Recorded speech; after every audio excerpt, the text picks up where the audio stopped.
Kakek. Daniel hendak berbicara ketika ada panggilan masuk lain dari Duke. Dia segera berkata kepada Tuan Besar, "Aku tutup telepon dulu, ada sesuatu mendesak dengan Duke." Setelah mengatakannya, dia segera beralih ke Duke. "Duke, Daniel, apa kamu membawa Lily ke sini?" Duke bertanya dengan cemas. "Panggil dia ke sini." "Apa yang terjadi?" Daniel bertanya dengan tergesa-gesa. "Suara petir tadi membuat Tracy tiba-tiba sakit kepala hebat. Aku sudah panggil ambulan, tapi mereka menolak. Aku pikir kamu sering membawa dokter Lily saat keluar. Jadi..." Sebelum Duke selesai berbicara, ada suara gemuruh lain di luar. Seketika terdengar teriakan ketakutan Tracy lagi dan rasa sakit yang menusuk hati. Daniel menjadi panik lagi dan buru-buru berkata, "Aku akan segera datang." Setelah mengatakannya, Daniel menutup telepon dan memerintahkan Lily, "Ambil peralatan medismu dan ikut aku ke tempat Duke." "Hah?" Lily menatapnya dengan heran lalu menatap Victoria. "Ini, bukankah kamu bilang orang-orang dari rumah sakit akan segera datang? Mereka akan merawat luka Victoria." Daniel mendesak, "Cepat, ambil kotak obat, cepat." "Baik." Lily melirik Victoria dan buru-buru pergi menyiapkan kotak obat. "Tuan Daniel, Anda jangan seperti ini pada Nona Victoria." Perawat di samping berkata dengan wajah sedih, "Dia terluka seperti ini. Bagaimana Anda bisa meninggalkannya sendirian? Anda bahkan membawa dokter Lily pergi. Lalu bagaimana dengan Nona?" Daniel menatap Victoria dan hendak menjelaskan. Victoria malah menahan rasa sakit dan berkata dengan bahasa isyarat, "Urusan Duke lebih mendesak. Cepatlah pergi. Jangan mengkhawatirkan aku. Orang-orang dari rumah sakit akan segera datang. Aku akan baik-baik saja." "Terima kasih." Daniel merasa sedikit bersalah dan pada saat bersamaan sangat berterima kasih atas pengertian Victoria. Dia menoleh pada Ryan dan memerintahkan, "Kamu tetap di sini. Kamu sendiri yang antar Victoria ke rumah sakit dan lindungi dia, mengerti?" "Mengerti." Ryan mengangguk. "Tuan Daniel, aku sudah siap." Pada saat ini Lily berteriak di luar. Daniel menatap Victoria dalam-dalam lalu berbalik dan berjalan keluar dengan cepat. "Keterlaluan!" teriak perawat medis dengan Victoria. "Kenapa Tuan Daniel bisa seperti ini?" Sudah. Aku di sini juga sama saja." Dian buru-buru menenangkan. "Bagaimana bisa sama? Kamu bukan Tuan Daniel." Daniel membawa Hartono, Lily, dan yang lainnya ke villa bergaya Tiongkok dengan sangat tergesa-gesa. Sepanjang jalan langit bergemuruh dengan dahsyat dan cuacanya sangat buruk.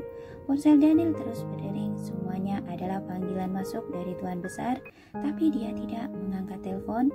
Begitu mobil berhenti, Daniel mendengar cerita menyakitkan Tracy. Dia buru-buru keluar dari mobil dan bergegas masuk ke villa, lalu menghentikan oleh pengawal wanita keluarga Moore. "Berhenti, ini villa Nona Tracy. Orang yang tidak berkepentingan dilarang masuk." "Nyalah." Daniel mendorong mereka begitu saja dan naik ke atas dengan cepat. Tracy, ada apa denganmu? Jangan menakutiku." Duke mondar-mandir dengan cepat di luar kamar lalu menggedor pintu dengan cemas. "Buka pintunya, biarkan aku masuk."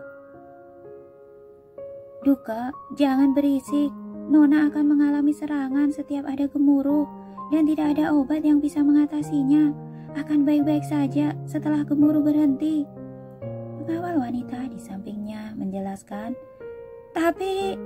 Duke hendak berbicara ketika dia tiba-tiba melihat Daniel bergegas dari bawah. Dia sepertinya melihat seorang penyelamat dan buru-buru meraih Daniel. "Daniel, akhirnya kamu datang." "Dokter Lily, tolong lihat." "Oke, jangan panik." Lily dengan cepat menenangkannya. Daniel memutar pegangan pintu, tapi pintu itu terkunci. Dia segera memerintahkan pengawal wanita di sebelahnya, "Buka pintunya." "Kami tidak bisa membukanya," pengawal wanita menjelaskan. Ketika Nona Tracy mendapat serangan, kita semuanya tidak boleh mendekat. Hanya Naomi dan Paula yang di dalam. Daniel mundur selangkah dan menendang pintu dengan keras. Terdengar suara buruk yang keras dan pintu serta dinding semuanya bergetar seperti gempa bumi. Orang-orang di sebelahnya semua ketakutan dan tercengang. Mereka semua tahu bahwa Daniel sangat terampil, tapi mereka tidak tahu tenaganya sekuat ini. Bruk. Daniel menendang lagi dan pintu segera terbuka. Apa yang kamu lakukan? Paula mengarahkan senjatanya pada Daniel. Ini kamar Nona Tracy. Kamu tidak diizinkan masuk. Hei, kamu! Sebelum Paula selesai bicara, Daniel sudah masuk bergegas. Tracy tidak ada di kamar tidur dan suaranya berasal dari kamar mandi. Daniel segera berjalan dengan cepat ke kamar mandi. Berani-beraninya, ini adalah kediaman keluarga Moore. Naomi menghalangi pintu kamar mandi, tapi Daniel mendorongnya menjauh dengan kekuatan yang begitu besar hingga dia terjatuh ke lantai. Daniel berjalan ke kamar mandi dan tak terpana ketika dia melihat pemandangan di hadapannya. Tracy berbaring di telanjang di bak mandi sambil menutupi telinganya dengan kedua tangan dan berteriak kesakitan. Hidung, mulut, dan matanya mengeluarkan darah sehingga air di bak mandi berwarna merah. Melihat adegan ini, hati Daniel hancur. Dia buru-buru mendekatinya, memeluknya erat-erat dan berteriak ke arah luar. Lily? Iya. Lily bergegas masuk dengan panik dan memberi Tracy obat penenang, tapi Tracy terus melawan seperti binatang buas. Daniel memegang tangannya dengan erat, tapi dia menendang Lily hingga terjatuh ke lantai, sama sekali tidak bisa mendekatinya. Daniel terpaksa masuk ke bak mandi dan menggunakan tubuhnya untuk menekan Tracy sambil memegang kedua tangannya. Tracy terus melawan dan kekuatannya sangat besar, tapi dia tidak bisa menandingi kekuatan Daniel. Dia tidak bisa menggerakkan tangan dan kakinya, jadi dia menggigit leher Daniel dengan keras. Daniel merasa dagingnya akan dikunyah olehnya, tapi dia tidak peduli dan memerintahkan, cepatlah. Lily terkejut setengah mati dan tergegas menyuntik Tracy dengan tangan gemetar. Apa yang kamu lakukan? Naomi dan Paula hendak menghentikannya, namun duka menahan mereka. Ini adalah obat penenang. Hanya dengan cara ini, Tracy dapat meringankan rasa sakitnya. Akhirnya mereka berdua tidak lagi menghentikannya. Benar saja, Tracy dengan cepat menjadi tenang, perlahan jatuh ke pelukan Daniel, menutup matanya dan mengingau. Jangan bunuh Bibi Juni. Jangan bunuh dia. Mendengar perkataan ini, hati Daniel merasa kacau bagaikan ombak di laut. Dia tidak bisa membayangkan penderitaan seperti apa yang dialami Tracy 2 tahun lalu, sehingga meninggalkan trauma seperti ini. Baik-baik saja kan? Duka akhirnya menghela nafas lega saat melihat Tracy tertidur, lalu dia berkata, membuatku terkejut setengah mati. Duka Louis, tolong Anda keluar dulu. Naomi dan Paula buru-buru membersihkan tempat itu. Aku tidak melihat apa-apa. Duka terus berdiri di pintu kamar mandi, hanya melihat wajah Tracy. Dia benar-benar tidak melihat bagian lainnya. Tuan Daniel, tolong Anda. Tepat saat Naomi hendak berbicara, Daniel sudah berjalan keluar dari bak mandi sambil menggendong Tracy, mengambil handuk mandi, membungkus tubuhnya dengan erat, lalu membawanya keluar dari kamar mandi dan membaringkannya di kasur.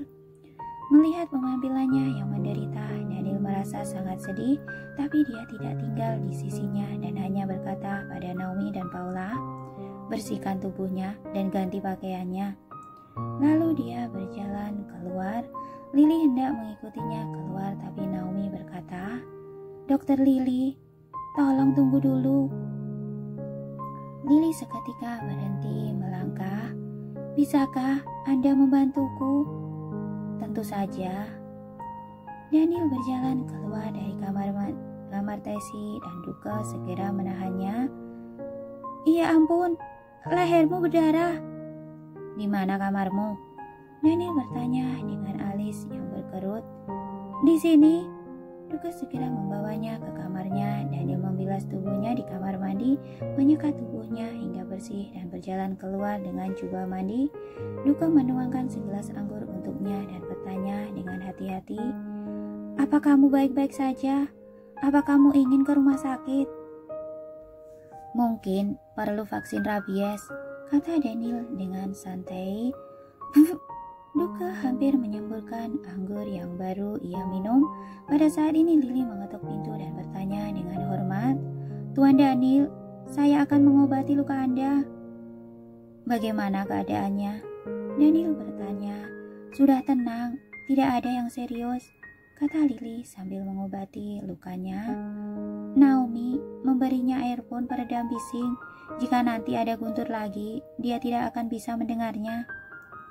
Benar, kata Duka cepat. "Biasanya mereka selalu memperhatikan cuaca. Begitu ada guntur, mereka akan memakaikan earphone peredam bising. Entah kenapa hari ini mereka tidak memakainya. Begitu mendengar suara guntur, kondisinya tidak dapat dikendalikan." Mendengar perkataan ini, Daniel terdiam. Ketika dia diserang 2 tahun lalu, botol penawar terakhir pecah. Pada saat itu, dia pasti mengalami kondisi di ambang batas kematian dan sudah sangat bersyukur masih bisa hidup. Sedangkan amnesia dan trauma yang akan guntur mungkin merupakan efek dari kejadian waktu itu. "Luka ini sangat dalam," Lily mengerutkan kening sambil berkata, "Mungkin harus pergi ke rumah sakit untuk suntik tetanus. Aku tidak membawa obatnya." "Nanti saja." Daniel tidak peduli. "Kamu awasi dia di sana." "Baik." Lily pergi sambil membawa kotak obat. Duka memandang Daniel.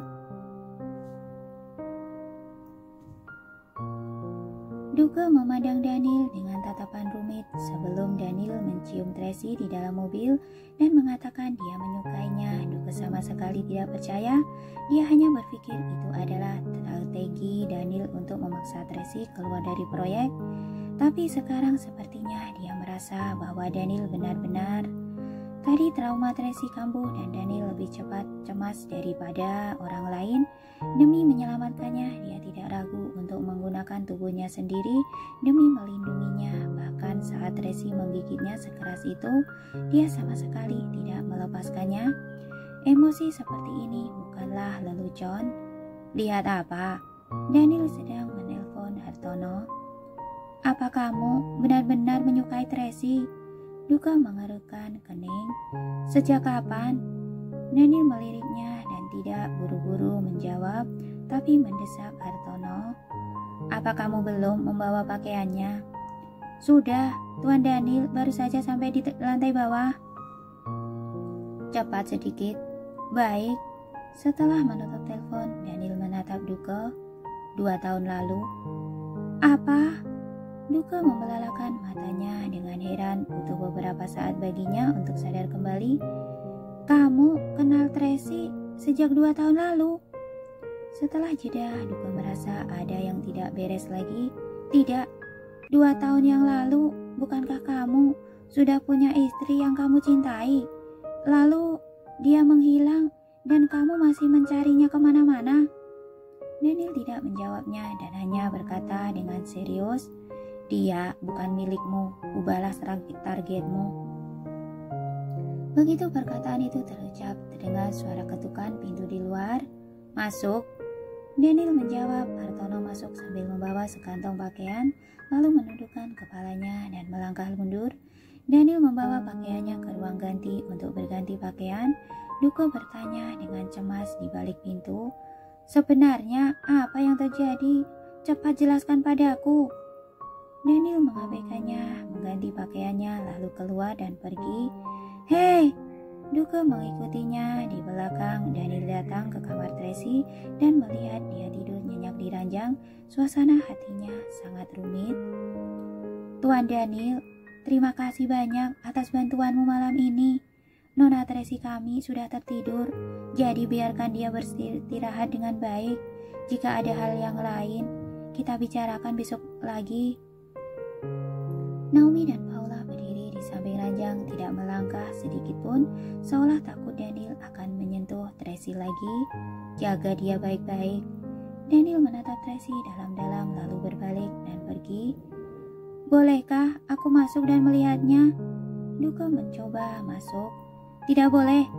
Naomi langsung menghentikannya di depan pintu. Duke, maaf. Sekarang kita tidak bisa membiarkan orang mengganggu Nona Tracy lagi. Jika ada hal yang lain, kita bicarakan besok lagi. Duke sangat sedih, tapi dia hanya bisa mengikuti Daniel pergi. Setelah meninggalkan villa bergaya Tiongkok, Daniel langsung masuk ke mobil. Sudah jam 1:30 subuh dan ada 7 atau 8 panggilan tidak terjawab dari Tuan Besar. Daniel tahu jika dia tidak menangani masalah Victoria, Tuan Besar mungkin akan datang mencarinya. Jadi dia membawa orangnya langsung ke rumah sakit di dekat Taman Luxil untuk melihat bagaimana keadaan Victoria. Namun dalam perjalanan Daniel berpapasan dengan mobil yang kembali. Kedua mobil berhenti. Rian keluar dari mobil dan memberi hormat. Tuan Daniel, apa yang terjadi? Daniel bertanya. Di mana Victoria? Nona Victoria ada di dalam mobil. Rian melaporkan dengan suara rendah. Lukanya telah diobati. Dia bersikeras untuk kembali ke villa. Tidak ingin dirawat di rumah sakit. Dokter mengizinkan dan aku membawanya kembali. Daniel melihat ke dalam mobil. Victoria bersandar lemah di kursi. Wajahnya pucat, tapi dia tersenyum dan memberi isyarat kepadanya. Ini hanya cedera kulit, tidak apa-apa. Ayo kita kembali saja. Daniel memberi isyarat. Semua orang masuk ke mobil dan melaju ke Hotel Hot Spring. Di dalam mobil, Daniel awalnya ingin menelpon Tuan Besar, tapi dia pikir sekarang sudah sangat larut. Mungkin Tuan Besar sudah tidur, dia takut membangunkannya. Jadi dia tidak menelpon kembali. Mereka kembali ke Hotel Hot Spring dan hendak turun mobil ketika sebuah kursi roda tiba-tiba muncul di taman. Semua orang terkejut dan buru-buru membungkuk untuk menyapa. Tuan Besar. Tuan Besar menatap Daniel dengan tatapan dingin setajam pisau. Daniel membengkuk sejenak, lalu mengerutkan kening dan bertanya, kenapa kakek ada di sini? Tidak mengangkat telepon. Aku kira kamu sudah naik ke surga. Tuan Besar melototinya dengan dingin. Tadi ada sesuatu yang mendesak di tempat Duke. Daniel menjelaskan dengan santai. Apa ada yang lebih penting daripada keselamatan Victoria? Tuan Besar memarahinya dengan galak. Pertaruhan hidup dan mati. Daniel bertanya balik. Apa menurut kakek itu penting? Setelah mendengar perkataannya, Tuan Besar berhenti bicara. Bagaimanapun Duke memiliki status terhormat. Jika sesuatu benar-benar terjadi padanya, keluarga Wellens juga tidak akan bisa mempertanggungjawabkannya. Jika benar Duke dalam bahaya, maka dapat dimengerti kenapa Daniel menanganinya dulu. Nona Victoria, hati-hati. Pada saat ini perawat memapah Victoria turun dari mobil. Victoria, bagaimana keadaanmu? Apa terluka parah? Tuan Besar menatap Victoria dengan cemas. Ini hanya cedera kulit, tidak ada yang serius. Victoria memberi isyarat dengan lembut. Kakek, jangan memarahi Daniel. Benar-benar ada masalah yang mendesak di tempat Duke. Dan aku yang memintanya pergi menanganinya dulu. Anak baik. Tuan Besar sangat lega dan terharu. Kamu begitu perhatian. Sudah seharusnya. Wajah Victoria penuh dengan rasa bersalah dan dia memberi isyarat dengan lembut. Ini semua salahku.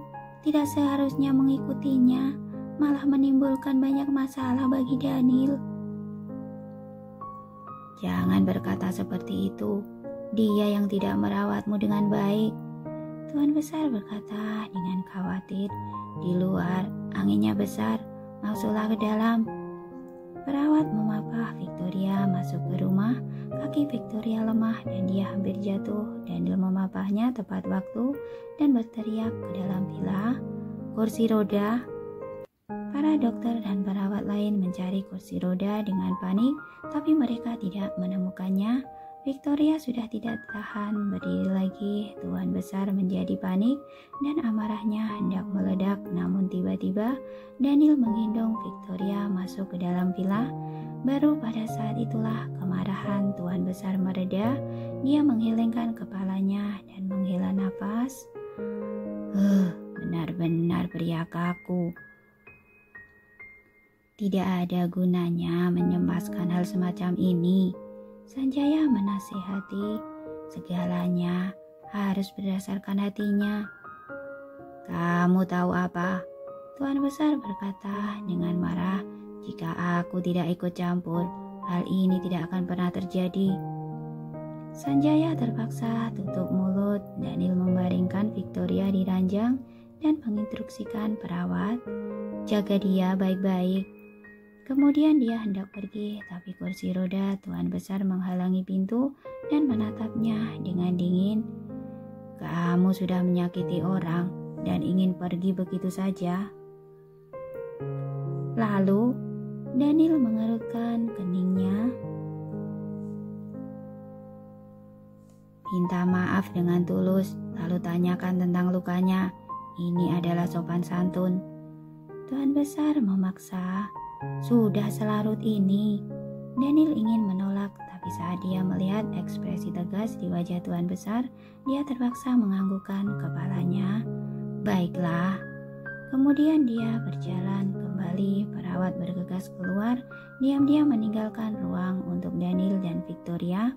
Pintunya tertutup, lampu hangat yang redup, tirai kasa putih yang melayang, dan aroma lavender yang menenangkan dan elegan membuat suasana ruangan mulai menjadi romantis.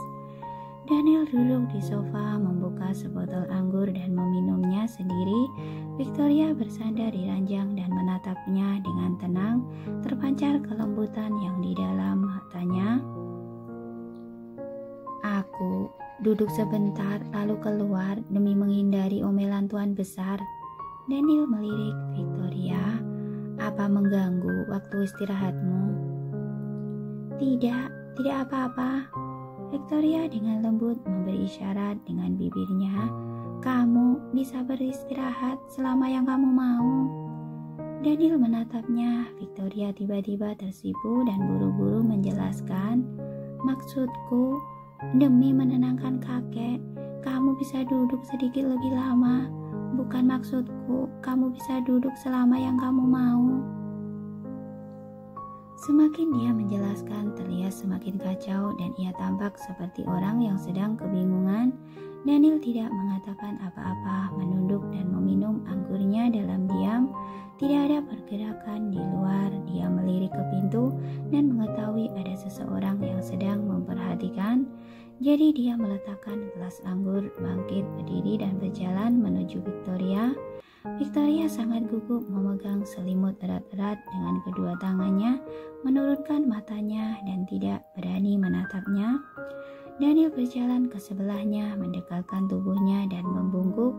Victoria tanpa sadar menutup matanya. Daniel mengulurkan tangan dan menekan tombol di belakangnya, mematikan lampu utama kamar. Kamar tiba-tiba menjadi gelap dan hanya tersisa cahaya redup dari lampu aromaterapi di dinding. Suasananya menjadi lebih romantis. Victoria sangat gugup, dia gemetaran dan bahkan nafasnya menjadi tidak teratur. Namun Daniel tidak menyentuhnya, hanya bangkit berdiri dan duduk di sofa dan lanjut minum. Victoria perlahan membuka matanya dan menatapnya dengan bingung. Dia kira ternyata Daniel hanya mematikan lampu, mungkin karena dia terlalu lelah atau karena berpengaruh anggur yang agak kuat, jadi Daniel tertidur bersandar di sofa. Gelas anggur di tangannya berguling di karpet dan menodai karpet putih. Victoria melirik keluar mengangkat selimut, berjalan perlahan lalu menyelimuti Daniel dan duduk di sofa sambil menatap Daniel dengan tenang. Di bawah cahaya remang-remang, wajahnya yang tampan dan menawan tampak sedikit lelah. Bahkan ketika dia tertidur, alisnya masih berkerut, seolah-olah ada tekanan besar yang tidak bisa diungkapkan. Mata Victoria dipenuhi dengan kesedihan yang tidak bisa disembunyikan. Dia mengulurkan tangannya dengan hati-hati dan dengan lembut membelai bagian tengah alisnya. Daniel tiba-tiba bergerak. Victoria buru-buru menarik tangannya, memegang dadanya yang sangat gugup.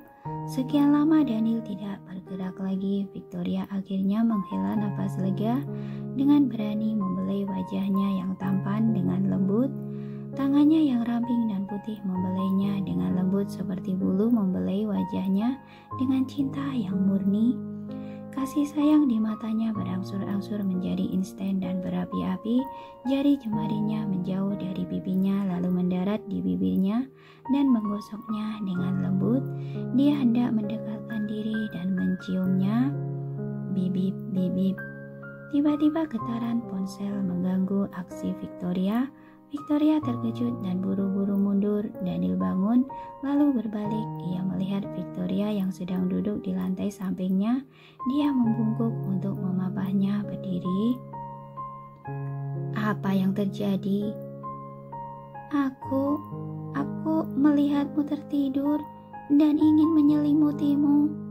Victoria memberi isyarat dengan panik. Terima kasih. Daniel memapahnya berbaring di ranjang. Cepatlah, istirahat. Selamat malam. Selamat malam. Victoria menjawab dengan bahasa isyarat. Daniel memegang ponsel dan berjalan keluar sambil melihat panggilan masuk dari Tracy.